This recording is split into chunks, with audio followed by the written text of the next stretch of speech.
Good morning, Year 1. This is your science lesson, and today we're going to be looking again at the human organs. And at the end of this lesson, you're going to do your very own experiment. So just to start off, we're going to recap what you've already learned in class. So we're going to think about what the organs inside the body look like and the job that they play. So what's this organ? Can you tell your adult one fact? Pause the video while you do it.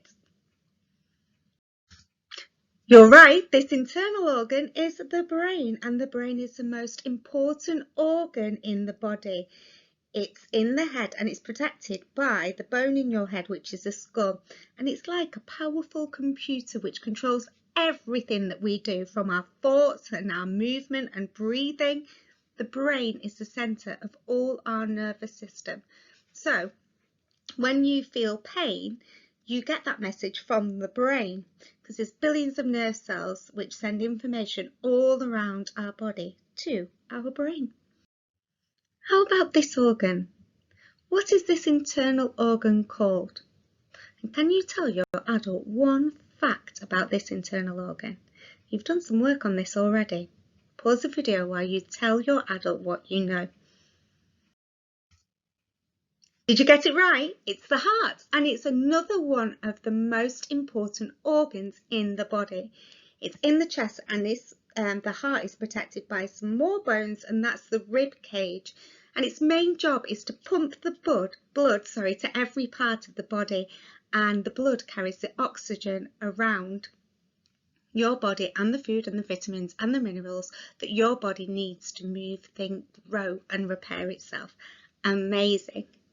It's also really good because as it's pumping that oxygen around your body, that oxygen gets to your brain and that helps you think. At the same time, the blood picks up stuff that your body doesn't need, and it takes it to those parts of your body that get rid of it, like get rid of waste, like your lungs and your kidney and your liver. And your blood is pumped all around your body and gets back to your heart in about 1 minute. Wow. What about this organ? Can you name the organ and tell your adult one fact about this organ? Tell your adult now and pause the video. Did you get it right? It's the lungs, and the lungs are also found underneath the bones that are called the rib cage, and the main job of the lungs is to carry the oxygen from the air that we breathe into the bloodstream. When we breathe out, we get rid of the carbon dioxide inside our body. When resting, we breathe around 12 to 20 times each minute. Take a deep breath in. Let's get that oxygen into our lungs, into our blood, pumping around the body and helping all the different organs. What about this organ? What is it? Tell your adult one fact now. Did you get it? It's the liver. It's a funny looking organ, and the liver can be found under your ribs, and it lies over the top part of your stomach. It is the largest solid organ in the human body, and it helps the body to break down and use fats and vitamins. It helps us to store all the nutrients needed for energy, and it breaks down and gets rid of harmful chemicals which build up inside our body. It also filters waste from our blood. And this is the organ that we're going to focus on today. Do you know what it is? Name the organ and give your adult one interesting fact. Pause the video now. It's the stomach. The stomach is roughly J-shaped, and it lies under the left part of the tummy area. And the stomach is an important part of the digestive system, which is the system that we use when we are eating, to get rid of waste and to extract all the nutrients as well. Once the food has been chewed and swallowed, it goes down into the stomach and is mixed and mashed up further.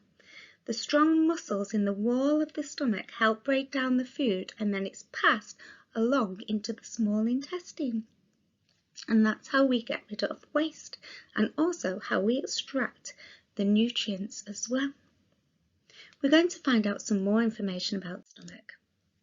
When you finish watching this video, there's another clip for you to watch, and you can find that as clip number 2 in the Dojo portfolio section. So you're going to watch that, and then you're going to have a go at carrying out your own experiment. You now have a chance to take part in your very own experiment, which will help you understand how the stomach works a little bit better. Now, I want you to see if you can make milk change form like it does in your stomach, and you're going to try and work out why that is. So we're going to use 4 containers, roughly about the same size. So here are your 4 containers here, and you're going to put milk in them, and the 4 containers represent stomachs, and the milk is the milk inside your stomach. Now to that milk you are going to add some different liquids, or you could add salt, which is a solid, and you're going to add these to the stomach, to your containers, and to the milk, which is inside your stomach or the container. Now you're going to use lemon juice if you've got it, if not some vinegar. You could use water, and you could use salt, you could use a bit of Vimto, whatever you've got in your cupboards to experiment with. It's really important, adults, if you have got anything with acid in it, such as vinegar or lemon juice, obviously a safe acid, then that will help with the experiment. But you might still get something out of it if you don't have those things in your cupboard. So you're going to add the same amount of your liquid with the variable that you've changed. So your lemon juice, your vinegar, your water, your salt water, to your milk. And I want you to observe what happens in each of your containers. So are there any changes that take place? If so, what? Did you manage to make the milk behave as it would in your stomach? So like in the video, did it turn to that malleable substance? Why did the milk change in that way, do you think?